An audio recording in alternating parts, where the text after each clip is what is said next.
Vamos a dar inicio a la segunda conferencia. Él es desde 1989 al 2000 socio de Goldman, Copeland Asociados. De 1985 al 89 Senior Engineer en D.W. Brown and Associates. De 1992 al 94 hizo una maestría en Ciencias en Bienes Raíces en New York University. Del 81 al 84 estudió Ingeniería Mecánica en Western New England College. Y bueno, pues recibimos con un aplauso a Bruce McKinlay. Thank you. Buenas tardes. That's about all I can say in Spanish. So I'm going to try to speak slow, but yet I have to speak fast because I have a lot of material to cover. I'm going to talk about striving to achieve zero carbon in buildings. So before I start, I'd like to tell a little story. This weekend, I went to buy my mother-in-law a light bulb, and she's a bit old-fashioned, so she wanted an incandescent light bulb. And when I went to the store in California, they told me that they don't sell incandescent light bulbs anymore. I said, "What do you mean?" They said, "They just aren't efficient anymore. They're obsolete." So I raised this story because I wonder if that's going to happen to our buildings. Buildings that aren't efficient, are they going to become obsolete? The second reason I raised this story is because when we think about efficiency, a lot of it has to do with form, especially in the buildings that we design. So for you architects in the audience, it's quite an exciting time. Thank you. That would be very awkward for me.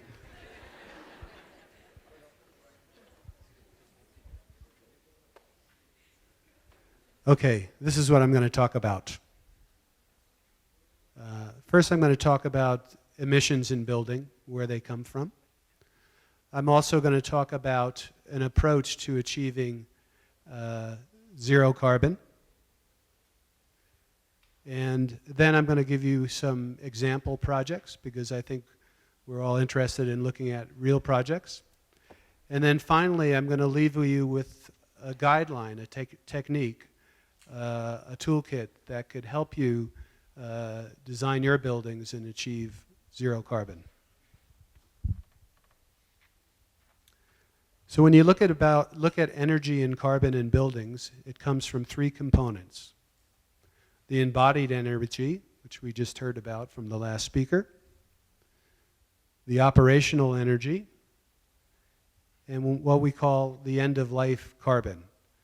And clearly, the operational carbon is the biggest component over the life of the building, and this is where we typically focus to reduce carbon, reduce emissions, and save energy. But we can't lose track of the embodied energy in the materials that are used to construct the building, and then also what happens at the end of the building life when we need to tear it down. When we look at buildings and look at the energy use in buildings, what we find is 2/3 of the energy in most buildings are due to, say, lighting and then the conditioning of the building. So if we can focus on reducing lighting, that has a knockdown effect of reducing the cooling systems. And this can be achieved through using natural passive ways to increase daylighting into the building.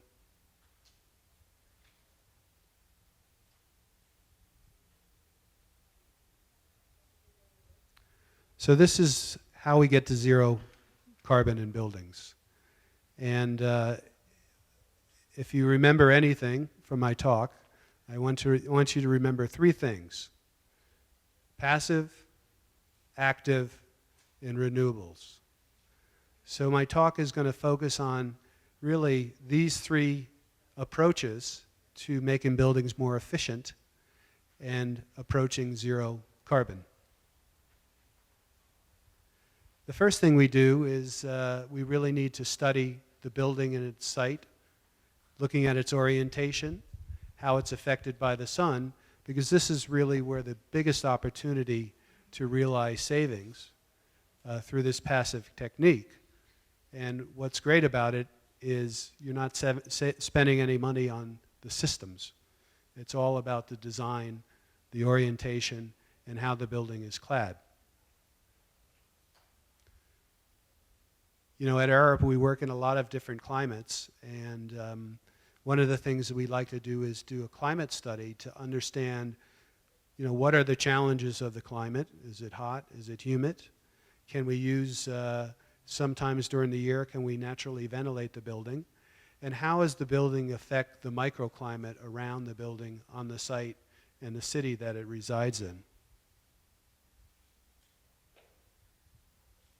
When we look inside the building to reduce demand, one of the things that's exciting is about the evolution of lighting. And as I said earlier, lighting is one of the biggest components of energy use in buildings. And what we're seeing is the advancement of LED lighting. This chart shows you the efficiency of lighting over time, and you could see in just the last 10 years how efficient LED lighting has become compared to linear fluorescents, which are mostly used in all buildings, which has relatively remained flat. The other benefit about LED lighting is that it works really well when it's dimmed. The efficiency doesn't drop off, and this is particularly important when you're using this lighting and dimming this lighting to take advantage of natural daylighting.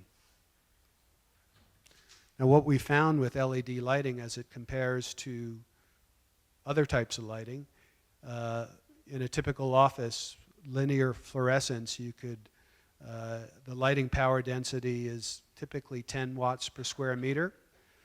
We're designing buildings with LED lighting at 6 watts per square meter. So it's a significant savings in the building's energy.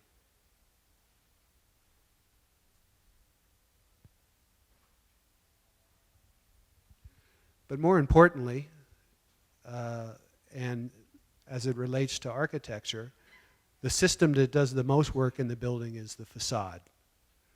And this is really where you have the most control of. And what's exciting to me as a mechanical engineer is I get to play in the architect's world and help design facades.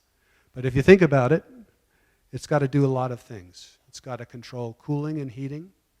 It needs to have views. It needs to allow light in. It needs to let ventilation in some instances. And it can be used for integrating photovoltaic to generate energy on site for the building. Does everybody follow me so far?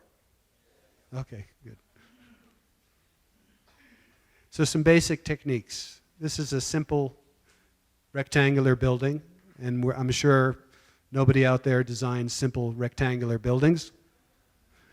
But you know, one of the things in terms of shading the building, you know, some simple techniques.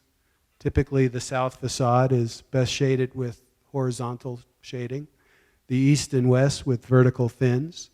And the north can be where there's, depending on obviously the latitude and location, can be relatively open and transparent. But this ultimately defines the goal of really striking a balance between maximizing the amount of natural daylight into the building and minimizing solar heat gains. And you could see this illuminance model, which shows the differences between different shading technologies or shading systems. This is your clear glazing, quite glary, lots of heat gain. This is your heavily tinted building. You could see not too much glare, but not very much visible light that is transmitted into the building, and the views are compromised. This is a double facade with cavities in the blinds, which has a nice balance at different times during the day. And then finally, this is external shading. So this really demonstrates the benefit inside the building of designing a facade that really strikes that balance.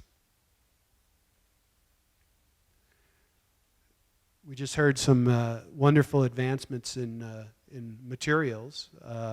There's some incredible advancements in building glazing as well. And these are just some of those examples. Self-shading glass that essentially changes its solar heat gain coefficient depending on how the light hits it and how much energy it absorbs. Photochromatic glass with an electric charge, you can change the visibility of and also the shading coefficient.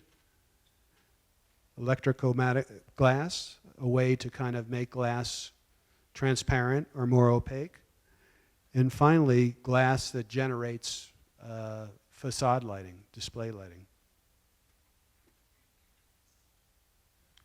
So I'm going to talk a little bit about the principles of the building envelope. And by all means, I'm not an expert. I've just had some experience working with these different type of facade systems. And you know, one of the things that is a challenge is really making the building transparent. Because when we build buildings, we want to be able to see out of them. We want the view. And we just can't design a building with a 40% window-to-wall ratio and expect it to sell in the marketplace. So one of the techniques that we've been utilizing on some of our projects and some of the examples I will show you is a double facade. And a double facade allows you to maximize the transparency and create a buffer zone. This is an example of an internally ventilated facade that can, you know, relieve air into the facade and add some benefit to cooling the building envelope. And the other feature here is a fixed shading that can also be used to project light deeper into the floor plate. Now we're getting really technical here. One of the things that that I've been seeing a lot of is these dynamic facades. You know, making the building envelope almost a part of the system that changes during the time of year, the time of day, or even depending on the operator or the occupant's preference. And this is just an example of a dynamic facade, and it's simply a facade, double facade that has a shading element in it that can be opened, closed, deployed, and there are many, many different types of this. There's modular types that you can be pre-assembled in the factory, or they can be built on site. And here's what it looks like. The open position, partially open, and then closed. So you could see you still have the maximum transparency, but then as it gets sunny outside, this can close, but still allow light into the building. Okay, are you with me still? Okay, so I'm going to talk about my field, mechanical engineering or building systems. And when we look at building systems, there are many different types, obviously, and this graph represents the cooling capacity of various building systems. Basically, most of the buildings that we compare our energy use to is to a VAV system, or a variable air volume system. And there are other types of systems, fan coil units, active chill beams, passive chill beams, chilled ceilings, and displacement ventilation. And what you see is these systems have lower capacity. So really and they're higher in efficiency. So really to take advantage of these systems, the first things you have to do is control your solar loads. And once you can control your solar loads, then you have the ability to use some of these lower energy systems and even natural ventilation for just handling the internal loads. But when we look at mechanical systems or building systems or any systems, we have to evaluate it not just for energy savings, but for other criteria. And this chart just represents the different criteria that we look at. It includes how is the system in terms of impacting the space that it takes in the building, the floor plate efficiency. How is obviously the first cost is a big important factor. Is the system flexible for changes in occupancy or as the building is renovated? And more importantly, can the system be maintained? So these are all the elements that go into considering what's the appropriate system for the building. And on this particular case, we decided on an active chilled beam system because it struck a balance with all this criteria. And just as an example, we were looking at a tall building, an office building, 40 stories in Monterey, and we typically would look at it with a VAV system. And as you can see, these are the numbers that we looked at, the numbers of air handling units, the space take, how much space did the system take for the mechanical equipment, for the shaft, and then how much space in the ceiling did it take to run ductwork. So we looked at an active chill beam, which is essentially a water-based cooling system where the primary cooling is done through radiant cooling. So therefore, you're not moving around as much air in the building. And as you can see, not only was it significant savings in energy, but it also reduced the amount of equipment. It increased the net to gross floor area, making the building more efficient. It required less space in the ceiling, which gave us the opportunity to reduce the floor-to-floor height and save on facade materials. And it was more efficient for this particular application. In terms of energy plants, certainly this is something that is behind the scenes, but this is important in terms of the overall carbon in the building. And a couple techniques that we're applying to a lot of our projects is what we call cogeneration, combined heat and power, or trigeneration. And that essentially takes one fuel and it uses to generate electricity for the building. It also uses the heat from the rejection of the generator to heat and cool the building. The other technique that we've been using on buildings is thermal energy storage, where you can generate the cooling for the building at night, and you store this cooling in either tanks of ice or tanks of water, and then you use this cooling during the day when the electrical rates are typically higher and it costs more to generate energy. And then finally, ground source heat rejection or ground source cooling is another thing that can be looked at to save significant energy in the building.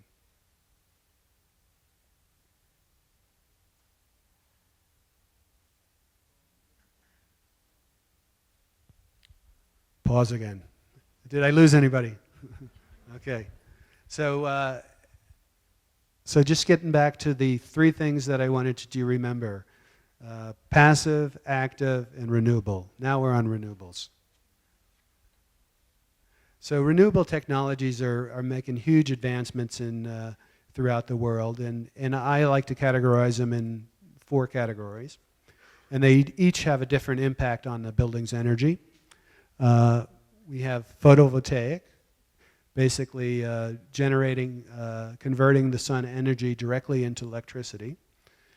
We have solar thermal, which generates electricity, generates hot water, high temperature hot water, and that can be used to heat the building and cool the building.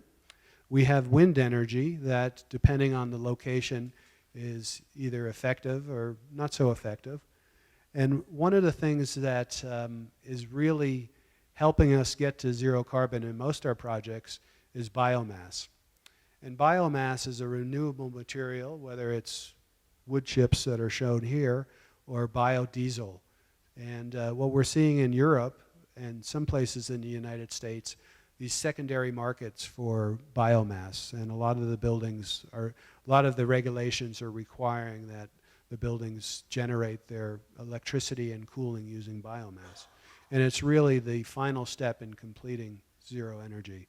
And I'll talk to you about a project where it's a good example of that. Now, one of the exciting things about PV is they can be integrated in many different forms. And they can be expressed in the architecture. They can be used for dual purposes. They can be used to shade the building.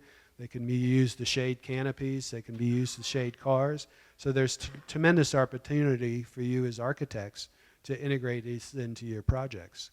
Now the question is, how efficient is it? Certainly the flat plate on the roof is really efficient. But in tall buildings and buildings in urban environments, there's less and less opportunity. So building integrated photovoltaic is something that adds another piece to that zero carbon equation.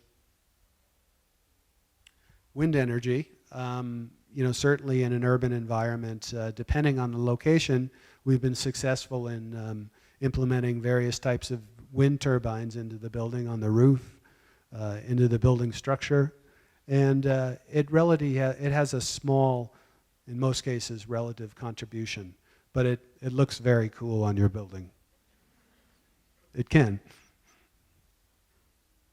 And finally, solar thermal. Now, I mentioned solar thermal because you see a lot of solar collectors in Mexico City to generate hot water.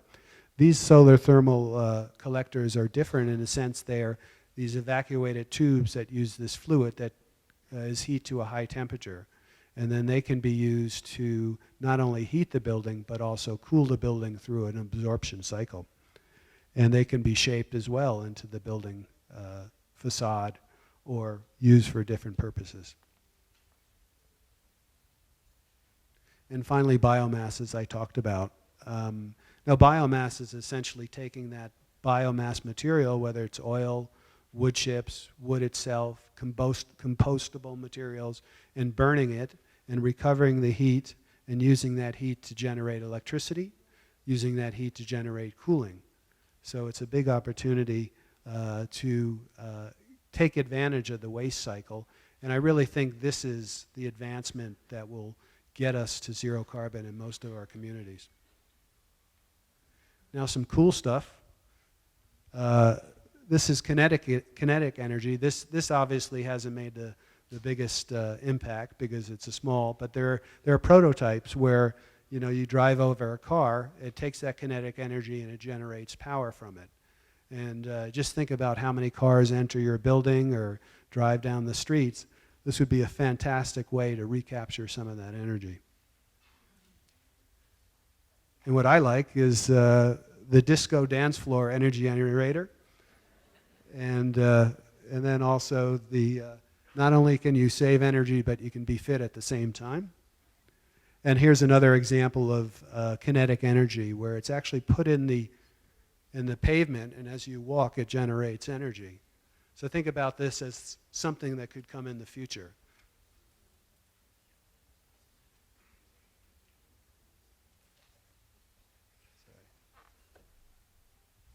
Okay, so on to projects. Have I lost anybody? Any? Okay. This is the last time I'll ask that. So this is one of my projects that I did in San Jose, California. It's with Richard Meyer, and it's an office building. It's very white and very transparent, but it's highly energy efficient, and it's LEED Platinum. And I use this as an example of that first step I talked about, passive design.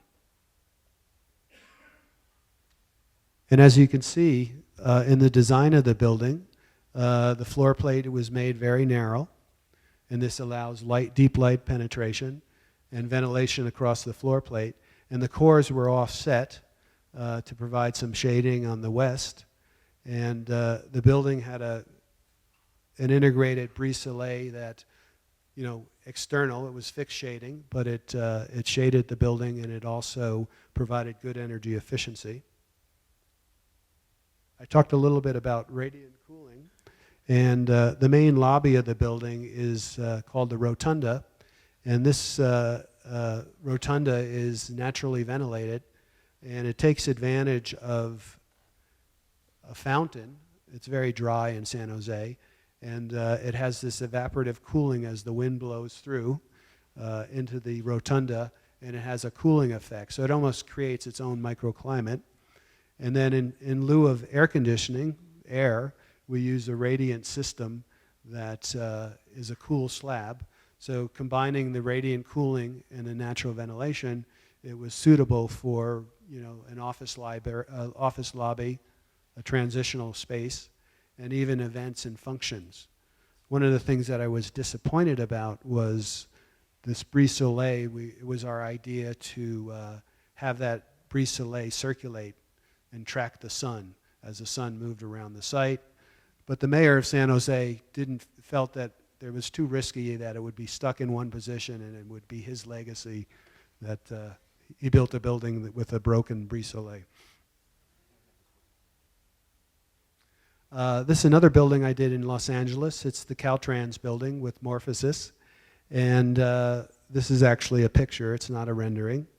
And one of the interesting things about this was a building scrim, which was a shading device that was dynamic, meaning that it opened and closed but depending on where the sun was.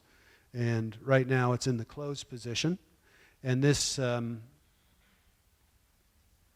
scrim essentially had 50% perforation that would allow light into the building, but also shaded the facade, and then could open when the sun wasn't on that particular facade. And the other element that was quite interesting is this was the first time we utilized photovoltaic in an integrated way, where on the south facade of the building, or the south exposure of the building, it uses an array of photovoltaic that generates 5% of the building's energy, but also shades the south facade. And the scrim resulted in a 25% savings in the envelope cooling costs. So, isn't it? Another Morphosis building that we worked on was the San Francisco Federal Building, and you can see some of the features that we developed in the Caltrans building used on this building. The scrim, but one of the unique things about this building is, in the particular climate of San Francisco, this gets back to understanding what the opportunities in the climate is. This building is naturally ventilated from the fourth floor on, no air conditioning. And it was done in a way that was really an integrated design process that took a lot of people to collaborate, the architect obviously, but the structural engineer and the mechanical engineer, the University of Lawrence Berkeley Labs was involved. So it was really an excellent prototype building for what can be accomplished with integrated design.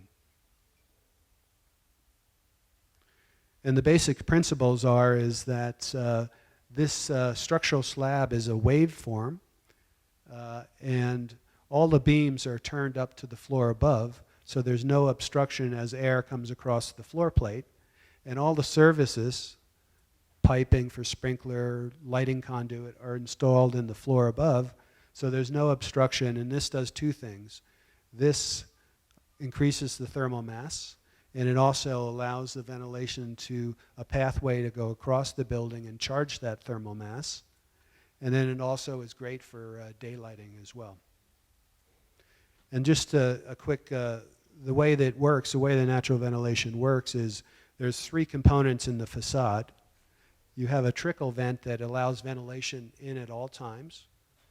You have a manual window that the occupants can open whether they're hot or cold. And then you have an automated hopper window at the top that essentially at night is open and allows air across the slab, and it charges that slab, it cools the slab. And then during the day, the heat from the lights and the computers are absorbed by that slab. So this is a bit of the analysis that we did with Lawrence Berkeley Lab. And one of the unique things about it, when we think about how detailed you have to get, one of the problems we had was at the manual window, when the windows were open, there was too much draft across the desk level. So we developed this opening device for the window, and what it did, it actually deflected the air upward. So it improved the comfort when the windows were open. And these are some of the statistics. We saved about 7 million kWs per hour in a year, which is equivalent. One of the things when we talk about sustainability is, really putting it in terms that people can understand, because what's a kW hour? What does that mean to people? But what it means is it's enough energy to power 600 homes. Speaking of materials, the other thing is a lot of times we look to supplement concrete, and typically that's done with fly ash. In this particular case, we used blast furnace slag. And the reason we did that is it gave the concrete, the exposed concrete, a much brighter color, which was better for advancing natural daylighting. So this is a project done by our mates in Sydney, and it's an office building. It's achieved the highest green standard in Australia, and one of the challenges of the brief is that it had incredible views of the Sydney Harbour, and it needed to be completely transparent. So we had to develop a facade system that can do that and still meet the energy conservation targets of this high rating. You could also see that it had a central atrium, which was completely naturally ventilated in a very challenging climate, I may add. So basically the concept for this building was allowing the air to kind of circulate up through the full building atrium, taking the energy from the floors and rejecting it into the atrium to cool it, and this dynamic facade, as I talked about previously, that will provide the great level of transparency, but also be able to change depending on the sun and the time of the day.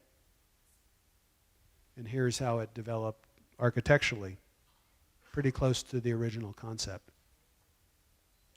And this is a detail of the facade, and this is what you would call an externally ventilated dynamic facade, double wall.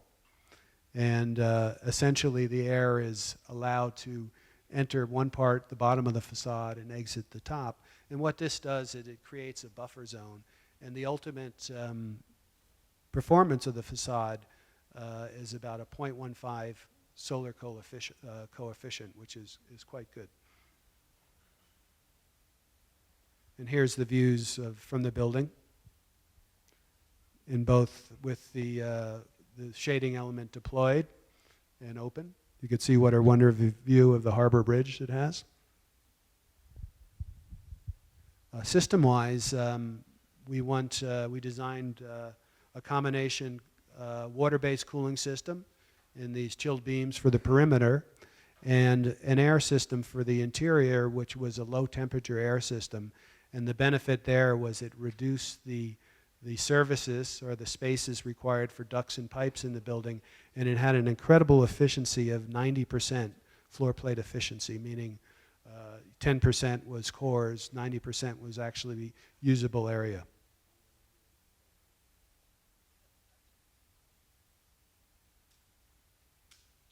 So this is an example of how we use biomass to achieve zero carbon.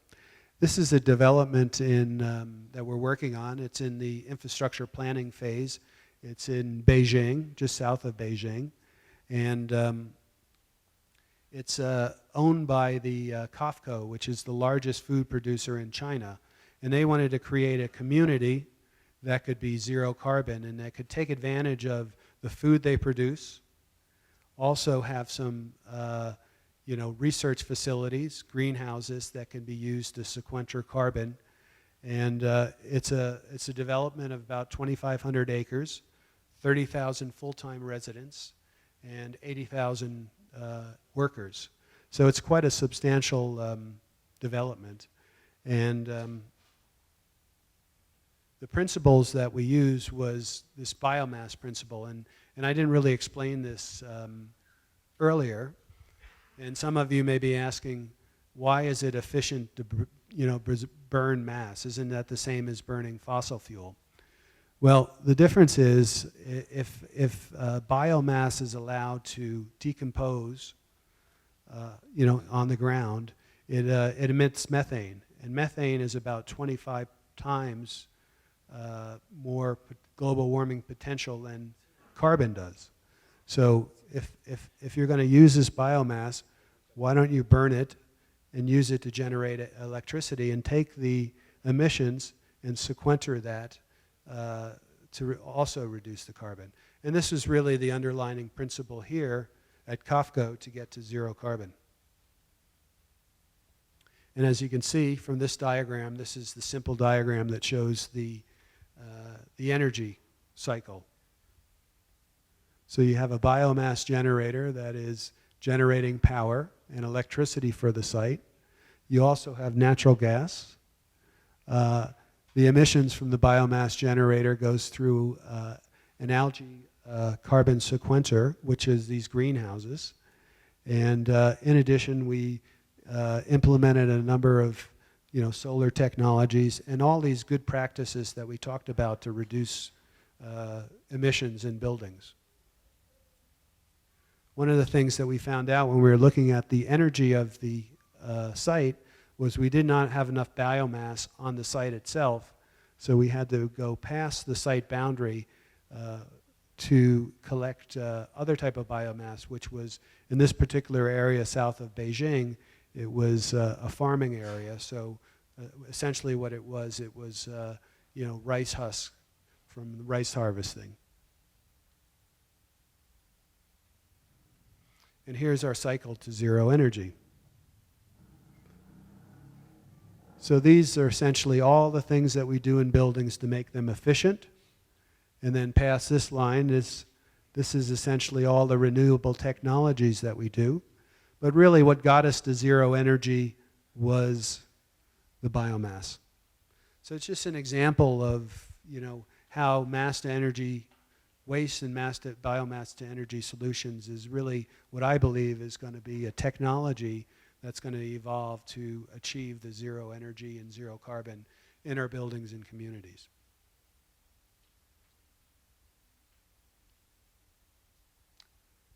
How are we doing for time? Good? Okay, good. So here is a fun project.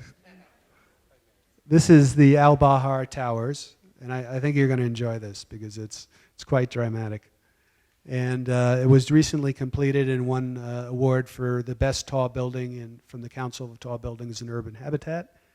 And it has a dynamic facade. I'm going to switch hands here because it's not working for me. So the concept was really to,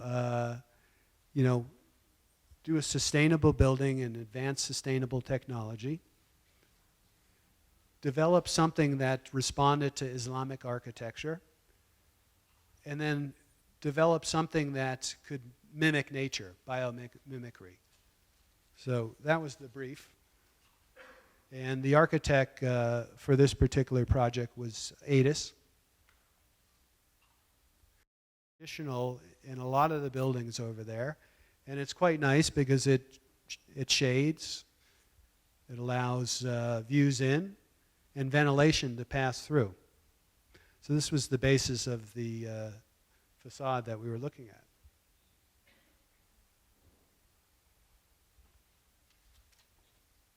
So rather than just have it fixed, we thought about making it a dynamic facade, and certainly there's precedence in the region where this is quite seen and quite noticeable and quite useful.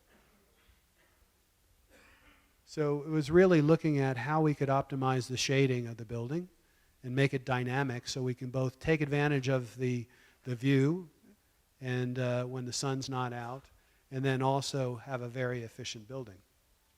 So it was based on these three principles. The mashrabiyah was developed through this origami, and you could see three forms: completely closed, partially open, and fully open. And then it was applied to the facade, at the ideal location to provide the best shading. And this shows it in the three positions: open, partially closed, and closed.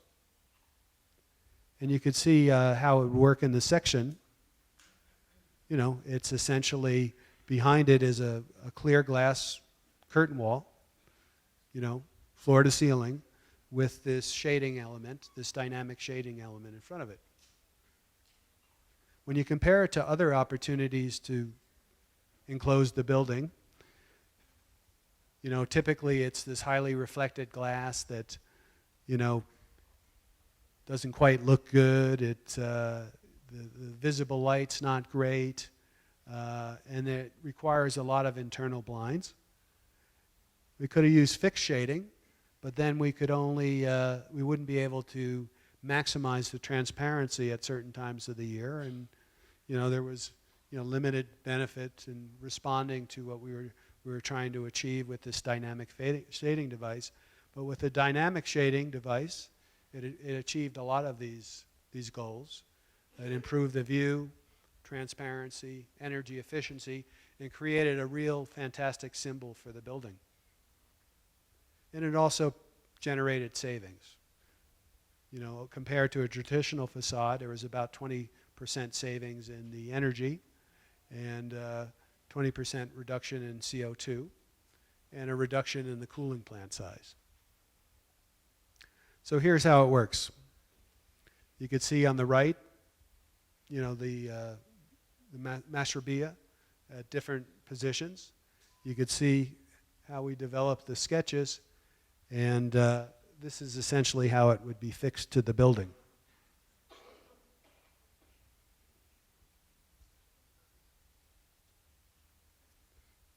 Next. So we needed to find a material that could be light, can be durable, can hold up to sun, but could also be transparent.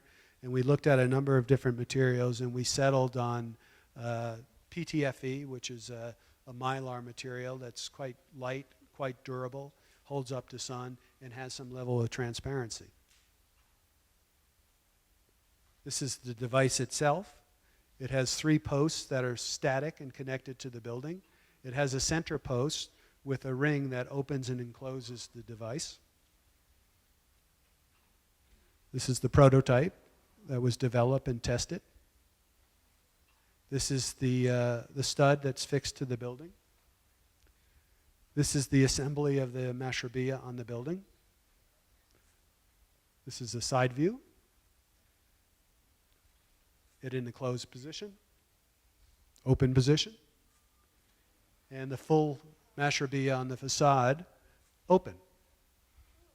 So I guess you want to know what it looks like from the inside.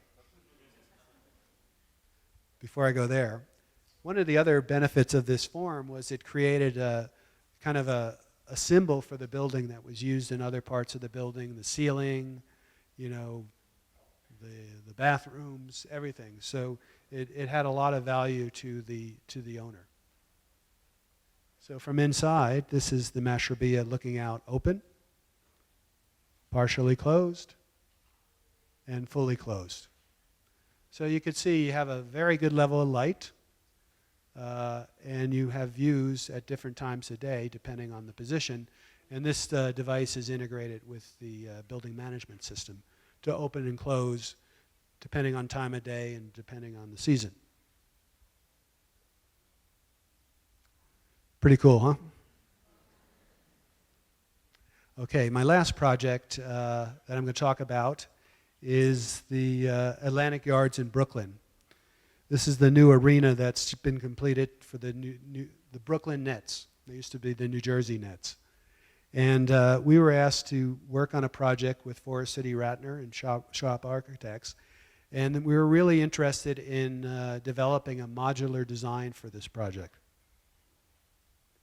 And the principles was that you would have a permanent core that was constructed, and then you would have a plinth where the modules could be stacked and bolted together on top of it.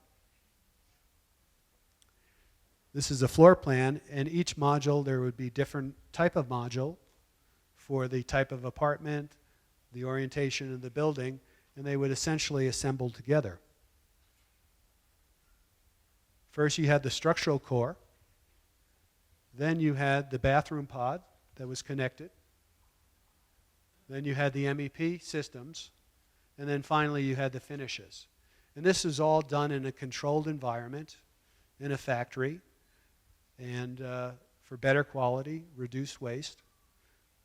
And when it came to the job site, these little connection pieces would sit in the pod, and they'd have instructions on how they connect them together. And it also would increase the speed of construction. And then this would essentially click both together, no welded parts. All the welding is done in the factory. Everything is bolted once it's on the job site. And here's the prototype. We're in a prototype mode where we're developing these pods and testing them and waiting approval from the city to use it on this building and a number of other buildings which are lower income housing. And in New York City, the labor rates are quite high, so there's an advantage to have this manufactured in a factory instead of having it on site. So really the benefit is, as I mentioned previously, a reduction of waste, higher quality, everything's done in the factory at bench level, better QA, less trucks on site, mobiling, less materials, less waste, and speed of construction. So there's a significant amount of embodied energy saved here. And at the same time, once this building reaches its useful life, it can be disassembled. That other element of energy that I talked about in that bar chart. And here's the finished rendering. So I'm going to leave you with this one bit of information. Arup and some other consultants recently collaborated with ASHRAE, American Heating Society Engineers, and developed a guideline for achieving actually 50% reduction in emissions. One day there will be one for zero emissions, but we're not there yet. And it's really designed for engineers, architects, owners, to give them kind of a toolkit on techniques and ways to achieve zero energy. And it's based on the integrated design process, which is essentially what our firm's based on, is where everybody collaborates and makes decisions for the benefit of the project to achieve the design goal and the brief. It provides a step-by-step approach for integrated project design. It gives you case studies, examples. It gives you recommendations for different climate zones that are helpful in many different areas. Next, please. How-to tips. This is just an example of how to maximize natural day lighting. What type of performance materials you should use in your facade elements. So it's really, like I said, it's based on the integrated design process where the decisions are all made early on, opposed to a traditional design process, when they're made at the end, because they have the greatest impact on the design and the greatest impact on cost. So, what were the three things that I wanted you to remember? Good, good. Okay, so I talked about zero carbon and embodied energy. I talked about the techniques that you can apply, the passive, the active, the renewables. Biomass, I think, will get us to zero carbon, zero energy.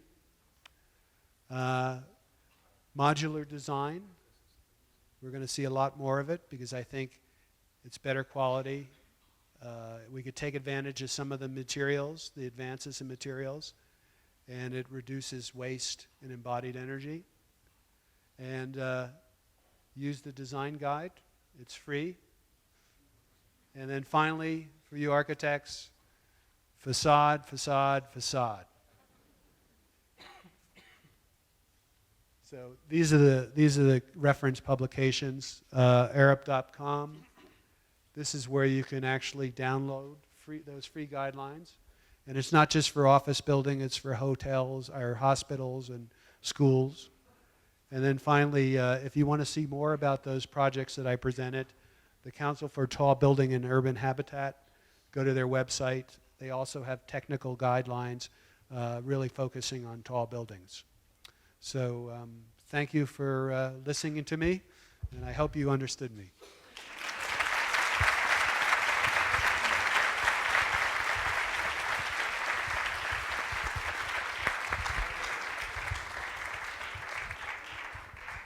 Well, thank you, Bruce.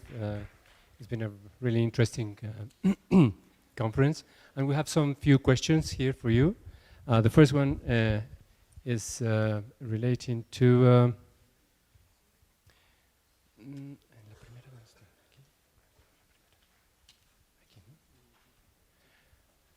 well, one of the questions: does technological efficiency is producing buildings like the ones 60 years ago? Yes. You? Does technological efficiency, I mean all the things you've been showing, is producing buildings like the ones 60 years ago? Well, I think to answer that, I think one of the things that is happening in architecture and engineering and buildings is I think we're looking backwards to some of the technologies way back. You know, for instance, the example of the mashrabiyah, which was this technology that's been around for centuries, and looking for ways to not be so reliant on systems, but look for ways that buildings can be designed passively to improve the energy and reduce the carbon. And an example of that is some of the older buildings that we see in the old cities, New York and maybe even Mexico City, where they're designed with narrow floor plates, they're designed for cross ventilation, and they're really quite comfortable without using any technology. Perdón, la pregunta fue, toda esta eficiencia tecnológica que se ha presentado está produciendo edificios como hace 60 años, y entonces a lo que Bruce responde que bueno, no solamente 60 años, sino que se están recuperando algunas estrategias de adaptación bioclimática a edificios y que algunas de ellas, como el caso de las celosías, pues no solamente son de hace 60 años, sino de hace centurias, ¿no? Eso es ¿está bien? Bien. We'll go to the next one. ¿Cuál es esta? Which kind of energy costs less per kilowatt per hour produced? Well, I think in the United States and maybe even in Europe, natural gas, due to the new technologies in extraction and refinement, has becoming a much more affordable energy source. Of course, it's still a fossil fuel, but it's much less, has much less carbon emissions than typical diesel and coal. So we're seeing a lot of buildings that are generating their own energy through natural gas. In terms of the renewable technologies, photovoltaic, with the amount of manufacturing in Asia, is we're finding paybacks on the smaller scale, probably between 5 and 10 years. So they're becoming quite affordable and used extensively in climates where there's an abundance of sun. Sí, bueno, menciona que el gas natural es una de las que es más accesibles hoy en día. Sin embargo, a futuro creo que la fotovoltaica, con las experiencias que se han tenido en Asia, en unos 5 o 10 años será mucho más accesible, incluso a pequeña escala. Next, you talked about the techniques used to save energy and renewal, renew it after finishing the building. What techniques do you use during the construction process? That's a very good question. You know, my talk was focused on energy in buildings. You know, energy during the construction process, I think some of the modular type design and construction, you know, saves energy. There's less trucks idling. Taking advantage of reusing the earth on site rather than exporting it, we call it the spoils, is another way to save energy.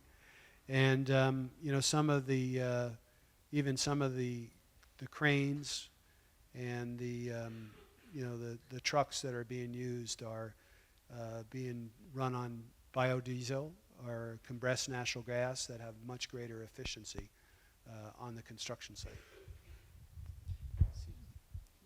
Perdón, tiene que ver con los procesos, ¿verdad?, de construcción.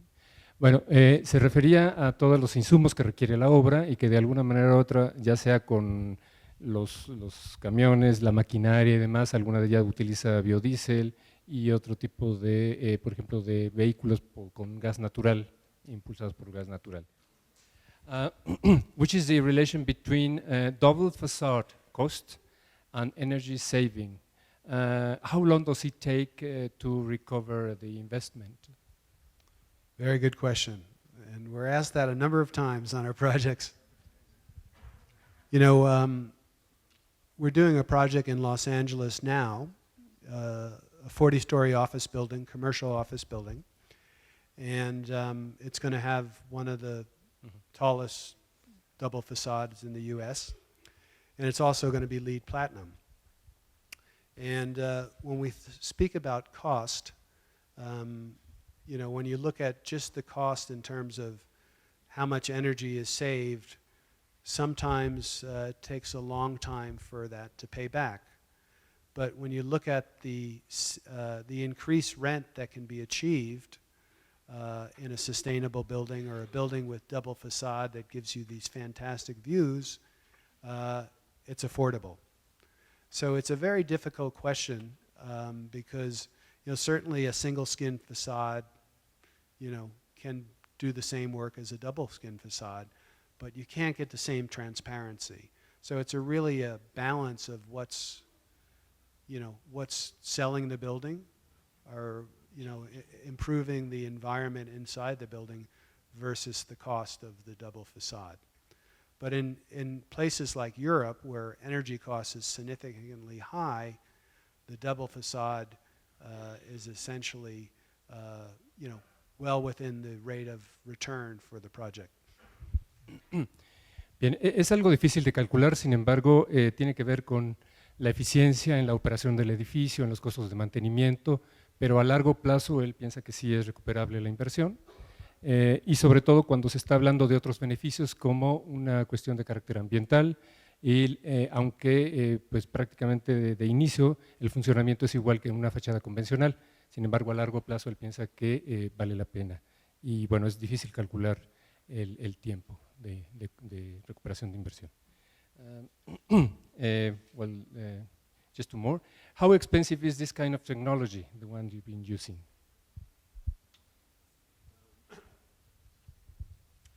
Well, I think one of the things I tried to demonstrate in my talk was if you look at a system comparing it just to its energy savings, you don't realize the full savings. And the example that I used was the radiant cooling system that saved you know, shaft space and also increased the amount of floor area that can be leased. And also it gave us the opportunity to reduce the floor-to-floor height. So when you think about these energy conservation measures, you have to look at, you know, the other elements, you know, saving the volume of the building and the materials, And then also the ability, as I mentioned before, to ask for higher rents. But at the end of the day, it's really a balance of the triple bottom line, environment, social benefit, and economics. Bien, en realidad se trata de un ahorro energético que debe estar balanceado en relación a los gastos de climatización que ocasionaría si fueran otro tipo de sistemas, el volumen que atiende del edificio, el tipo de materiales, y habría que considerar también los beneficios de carácter social y ambiental. And this is the last one, well, related to one of the last projects you've shown. They ask, have you ever modulated projects with containers, or have you ever used containers as a recycled kind of structure? We have on a museum project called Ashes and Snow. It was designed by Shigeru Ban, and essentially it was more of a portable museum that traveled the world, and it was structured based on containers. So that's the first time I had experience with that. And on a smaller scale, we're seeing containers used in residential projects, and there's a number of them in Los Angeles now that use containers. I think it's an excellent use of material. Okay, well, yes, they've used them in, perdón, ellos lo han usado en un museo que se llama Ashes and Snow. I was looking at him, y sí, lo utilizaron ahí, es un tipo de museo transportable. Sorry, you have not used it in residential uses? Or you have? In houses. In houses too. Y en casas residenciales también. Entonces sí han utilizado contenedores. Bien, well, thank you very much, Bruce, and now you. Bueno, pues nada, damos las gracias a Bruce McKinlay y le brindamos un fuerte aplauso por su excelente. Thank you very much.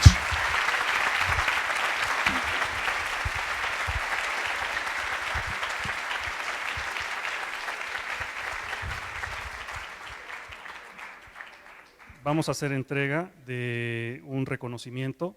La Universidad Nacional Autónoma de México otorga el presente reconocimiento a Bruce McKinlay en el 8º Congreso Internacional de Arquitectura de Alta Tecnología, Bioclimática y de Diseño Sustentable. Por mi raza hablará el espíritu, firma el arquitecto Marcos Mazari Giriart, director de la facultad, el maestro en arquitectura Raúl Huitrón, coordinador del Congreso, y el arquitecto Héctor Ferreiro, jefe de la División de Educación Continua. Muchas gracias.